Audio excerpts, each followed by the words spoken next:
Have you ever actually wondered why so many Singaporeans end up marrying Malaysians? Because Singaporeans are actually increasingly marrying across the borders. And the one nation that actually shows up, other than imagination, is Malaysians. They show up far more than you expect because Singapore and Malaysia doesn't just have the busiest borders and streets, they're also getting busy in the sheets.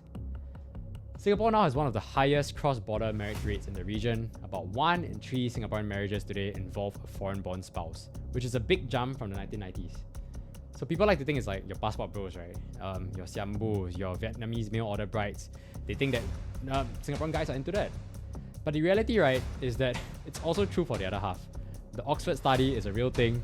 The Sarang Party Girl term is not just a meme, because rates of marrying foreign spouses have increased for both genders in Singapore. Throughout the 2000s, the increase for women is 5 times that of men, okay? 75% is to 15%. As you can see from this sample, while the rate of increase is higher for women, the total number of Singaporean men marrying foreigners still remain much higher. But there's also something very interesting that's happening here, is that Malaysians appear at the top of almost every category. Among foreign-born fathers married to Singaporean women, 43.1% are Malaysian, the largest group by far among foreign-born mothers married to Singaporean men. Malaysians rank at the very top, okay? So Singaporeans like to marry them. But next comes China, which makes up about 24.4%. And that means something very simple. If a Singaporean marries someone from overseas, they're more likely than not a Malaysian. And this isn't random. Malaysians are the 3rd largest foreign-born community in Singapore. Their numbers grew from about 195,000 in 1990s to almost 950,000 in 2019. That's 44% of all foreign-born residents. So Singaporeans aren't just living next to Malaysia, they are living, studying, working, breathing, commuting with Malaysians every day.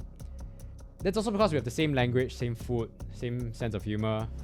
That's also why they get along and they make kids, right? So Singapore's fertility rate is at 0.97%, the lowest in its history, while Malaysia is around 1.55. But here's the bigger question. What does this mean for all of us?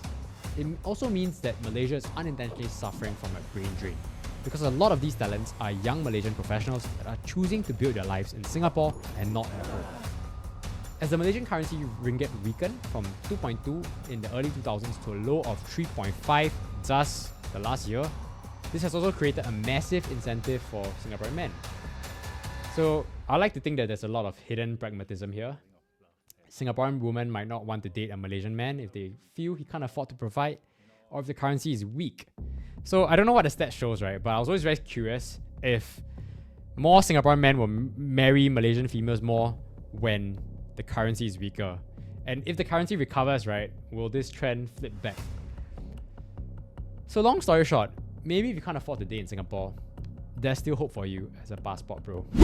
As always, if you want to learn more about financial markets or economics, do check out our website for our free newsletter and academic courses. Remember to like, share, and subscribe, and I'll see you guys next time. Bye!